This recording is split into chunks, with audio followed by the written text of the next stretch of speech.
आदाब, जय हिंद, जय भारत। मैं मोहम्मद तौफीक BTS news and TV channel में आपका इस्तकबाल करता हूं। आइए देखते हैं आज की ताज़ा खबर।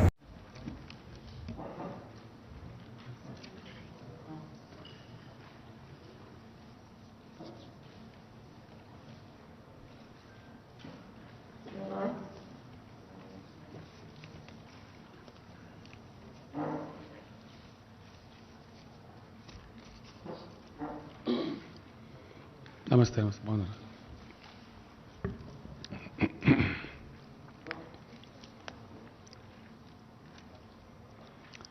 చెప్పేసుకుందాం కదా.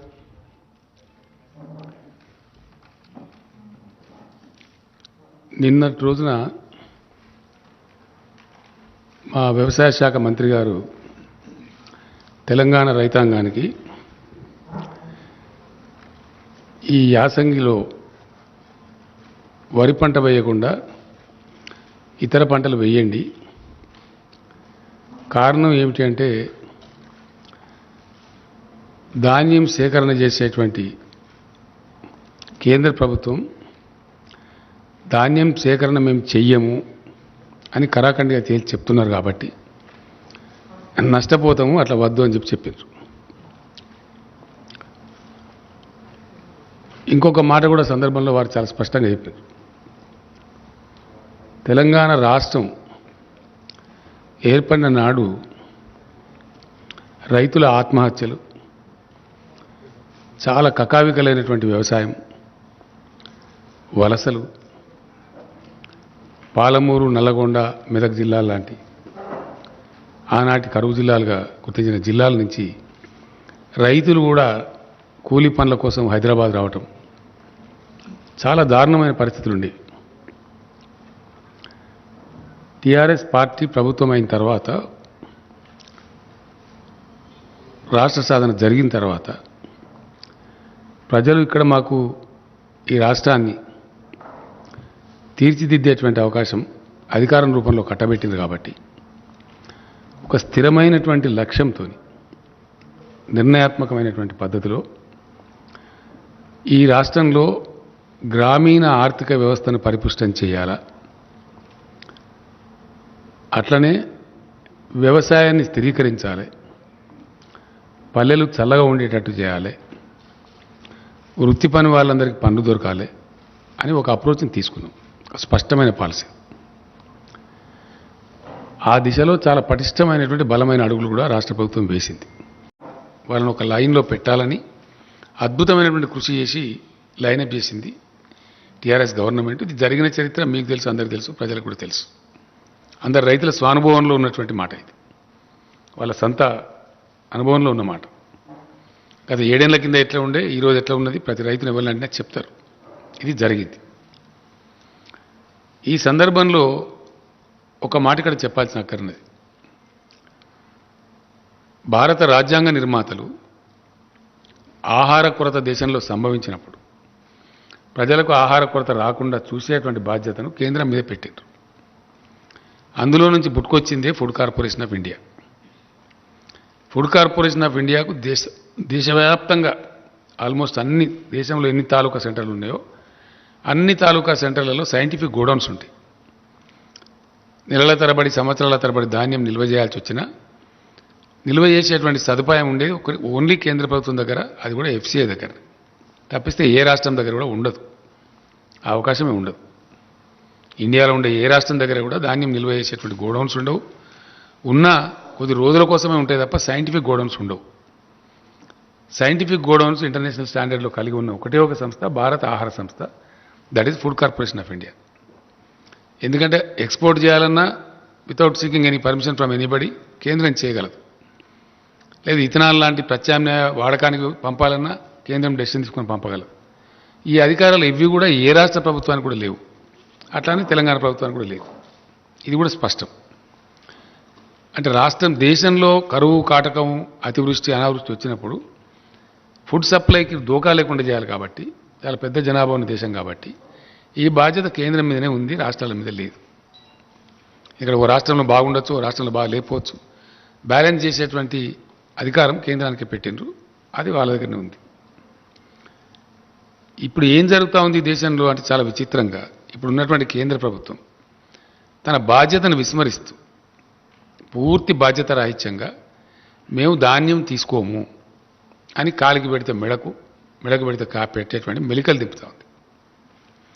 దీని మీద అధికారులు, సివిల్ సప్లై శాఖ మంత్రి గారు, ఇండస్ట్రీస్ మినిస్టర్ గారు, ఇంకా అనేక పనుల నిమిత్తం వెళ్తూ ఈ పని మీద కూడా అగ్రికల్చర్ మినిస్టర్ గారు చాలా ట్రిప్పులు ఢిల్లీకి చేసినాం. చాలా కన్ఫ్యూజ్ చేసినారు. వాళ్ళు ఎంఓయూ చేస్తారు, ఎఫ్సిఐ కేంద్ర ప్రభుత్వం నిరాకరిస్తుంది. ఇప్పుడు మీకు ఇచ్చిన కాగితాలలో ఉన్నాయి, మీకు ఇచ్చిన క్లియర్ అన్లిమిటెడ్ క్వాంటిటీ తీసుకుంటామని చెప్పి ఇక్కడ ఉండబడే ఎఫ్సిఐ జనరల్ మేనేజర్ ఆయన మన సివిల్ సప్లైస్ కమిషనర్ గారికి లెటర్ ఇచ్చాడు. 50 లక్షల టన్నుల బాయిల్డ్ రైస్కు ఒప్పందం చేసి ఇచ్చారు. ఆ లెటర్ కూడా ఉంది, మీకు ఇచ్చిన దానిలో ఉంది. కానీ తీరా అయింది ఒక 24 లక్షల టన్నులు తీసుకొని మిగతాది మేము తీసుకోమని మెలకబెట్టారు. నేను మొన్న వెళ్ళినప్పుడు మీరు తీసుకోమంటే మరి ఇప్పుడు ఏం చేయాలా? ఆ ధాన్యం ఎటు పోవాలా? మాకేం వ్యవస్థ లేదు. ఎట్లా ఉంటుంది అంటే మీరు భవిష్యత్తులో మాకు బాయిల్డ్ రైస్ ఇవ్వము అని రాతపూర్వకంగా ఇవ్వండి. ఇన్ రైటింగ్ ఉన్నది, మీకు ఇచ్చిన లెటర్లో ఉంది. ఇన్ రైటింగ్ ఇవ్వండి. ఇస్తేనే మీ దగ్గర ఇప్పుడు ఉన్నది తీసుకుంటాం, లేకపోతే తీసుకోం. ఆ విధంగా చెప్పారు. అప్పుడు ఏం చేస్తాం? మనం ఆ రైస్ పోవాలి కదా, అది వేల కోట్ల రూపాయల వ్యవహారం. డబ్బులతో మరి పెట్టి రైతులకు డబ్బులు ఇచ్చేసినాం, బ్యాంకులో ఇంట్రెస్ట్ పడతా ఉంటుంది. కాబట్టి దాన్ని ఏం చేసినామంటే రైటింగ్ రాసి ఇచ్చినాం ఆయన బలవంతం. కాబట్టి అక్కడికి ఇంకొక 5 లక్షల టన్నులు తీసుకోలే.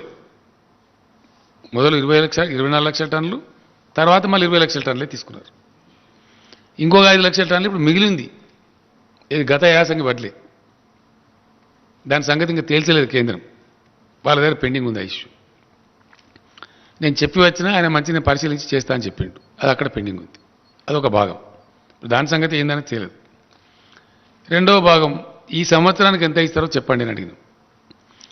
ఆ టీకా మై బాద్ మే బాత్ కర్తా, నేను ఐసా నహీ హోతా, నేను ఉంటా, నేను ఇదే పనిగా వచ్చిన కాబట్టి నేను రేపు కూడా ఉంటా. మీరు పిలవండి, మీ సెక్రటరీని పిలవండి, మీ ఎఫ్సిఐ వాళ్ళని పిలవండి, అందరి ముందు నేనే ఉండి మాట్లాడతాను చెప్పండి. మాకు స్పష్టమైన అవగాహన కావాలి, కన్ఫ్యూజన్లు పనికిరాదని చెప్పి తెల్లారి సమావేశం పెట్టారు. పెట్టిన తర్వాత మంత్రి ఏమంటారంటే మేము ఇంత తీసుకునే పరిస్థితి లేదు, కాబట్టి ఎంతో కొంత నిర్ణయం చేసి మీకు తెలియజేస్తాం, మీకు కమ్యూనికేట్ చేస్తామని చెప్పారు. ఈ రోజు వరకు ఎంత తీసుకుంటామనేది వాళ్ళు చెప్పలే. ఈ సంవత్సరం పంట యాసంగి పోయిన తర్వాత ఈ సంవత్సరంలో ఈ కాలం ఆ కాలం లేదు. బాయిల్డ్ రైస్ అయితే జీరో, మేము తీసుకో ఒక కేజీ కూడా తీసుకోం. రా రైస్ ఎంత తీసుకుంటాం అది కూడా చెప్పలేదు.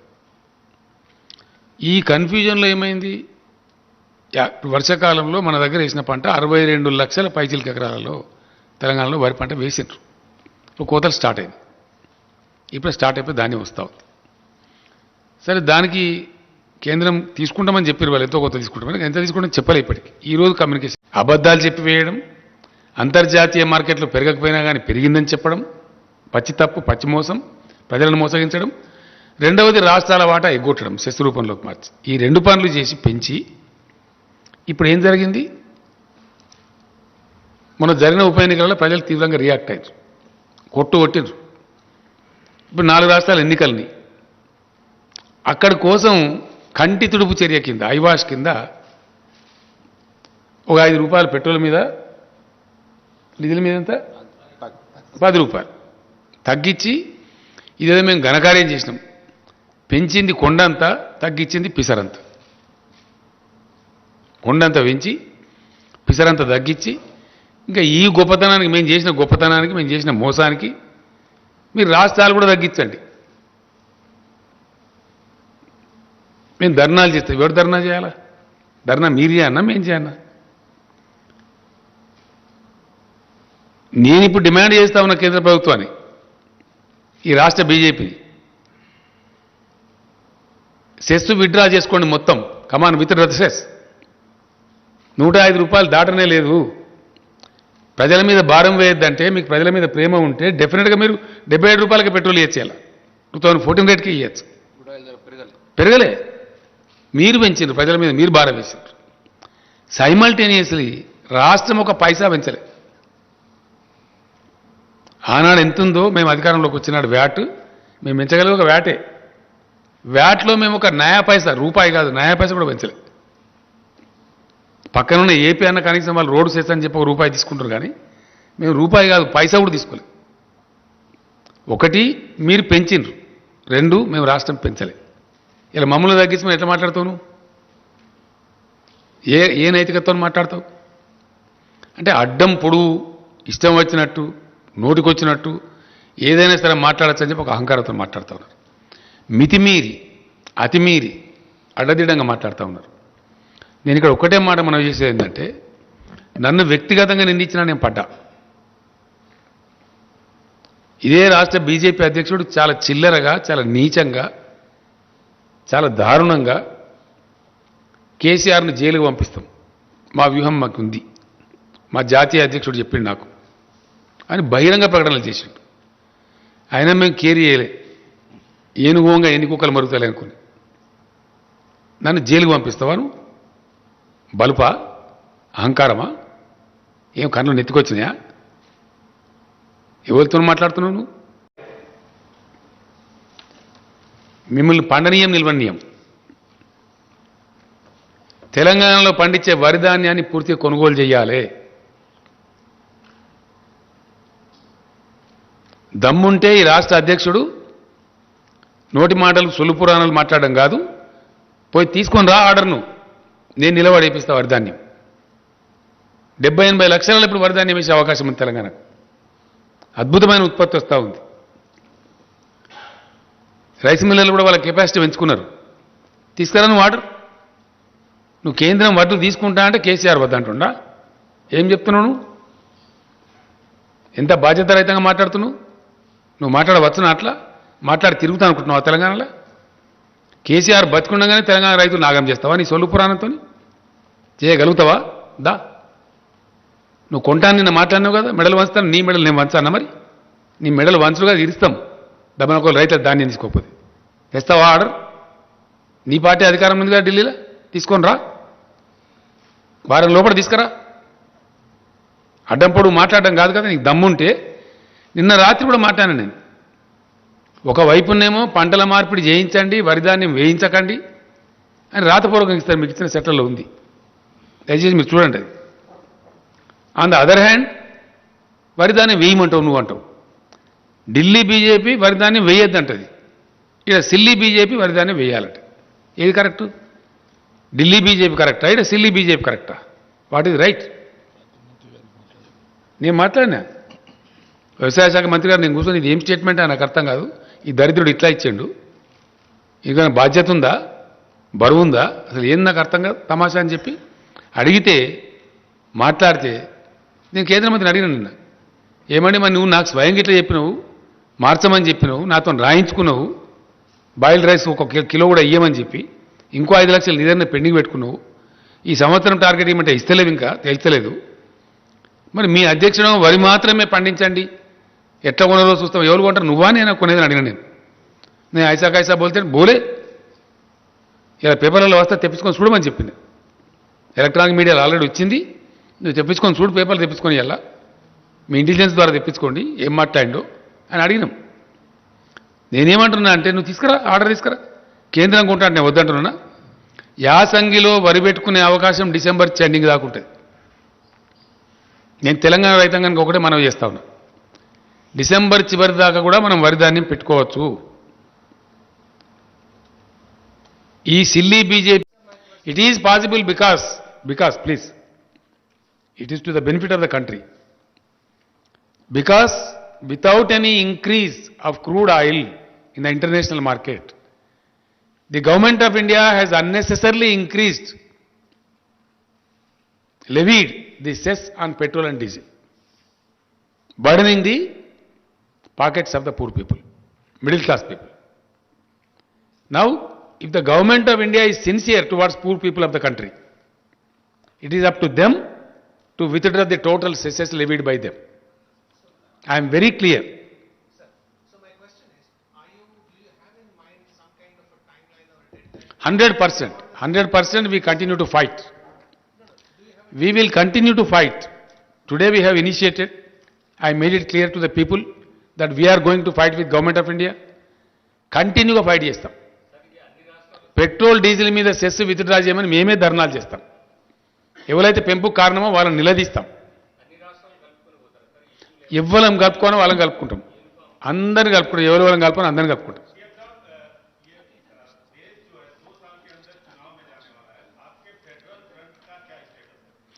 अभी हमने कुछ सोचा नहीं है उस बारे में.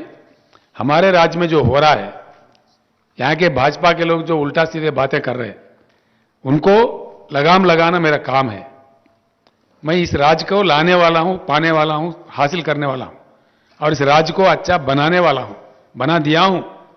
ये मैं नहीं कह रहा हूं, ये किताब मैं खुद नहीं दे रहा हूं, रिजर्व बैंक ऑफ इंडिया दिया है. केंद्र सरकार खुद कईयों मुद्दों पर बात करते हुए पार्लियामेंट के अंदर कहा है. पार्लियामेंट में हर घर को पानी देने वाला, टैप देके देने वाला कोई राज्य हिंदुस्तान में है, वो सिर्फ तेलंगाना है. हर घर को फायदा पहुंचाने वाला कोई राज्य तेलंगाना हिंदुस्तान में कोई है तो तेलंगाना है. ये बात मैं नहीं कह रहा हूं, केंद्र सरकार ने पार्लियामेंट में कहा है. तो इसलिए आगे की चल के क्या करना है, जरूर हम लड़ते रहेंगे, बिल्कुल हमारे हकों के लिए, हमारे लिए और देश के हकों के लिए.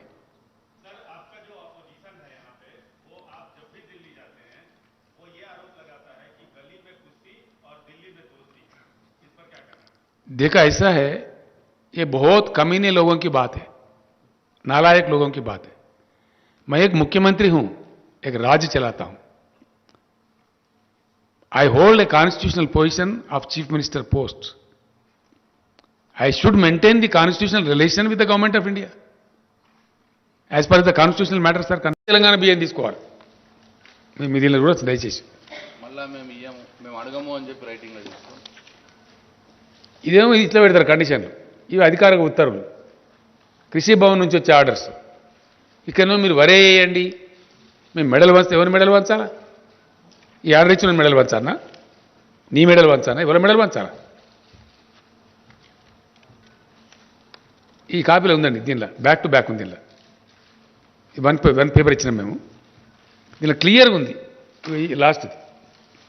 ఇక్కడ ఉండబడే ఎఫ్సిఐ జీఎంకి ఇచ్చిన ఆర్డర్ మీరు చూడండి, నిదానంగా మీకు చూసుకోవచ్చు. ఆర్డర్స్ ఏమో ఇవి. నిన్నగాక మొన్న 3 రోజుల సెక్రటరీలు పోయారు, finance secretary and agriculture secretary. కాలు పెడితే మిడకు లేదు, 60 లక్షల ఎకరాలు లేదు, శాటిలైట్ చూపెట్టి మేము అవద్దని చెప్తాం. దా హెలికాప్టర్స్ పంపిస్తే నేను తిరుగుతురా. వాస్తవాలు ఈ విధంగా ఉంటాయి, చెప్పే తప్పుడు మాటలు. కాబట్టి చాలా జాగ్రత్తగా ఒళ్ళు దగ్గర పెట్టుకొని మెదులుకోవాలి. రాష్ట్ర బీజేపీ అధ్యక్షుడు కానీ, రాష్ట్ర బీజేపీ నాయకులు కానీ ఇప్పటిదాకా క్షమించడం కానీ ముందరికి క్షమించము. పిచ్చి పిచ్చి కూతలు కూస్తే, పిచ్చి పిచ్చి మాటలు మాట్లాడితే, ప్రజలను తప్పుదో చెప్పించే మాటలు మాట్లాడితే మాత్రం చీల్చి చెండాడతాం. జాగ్రత్త. ఇప్పటిదాకా మన్నించినా కానీ ఇక మన్నించము. Thank you.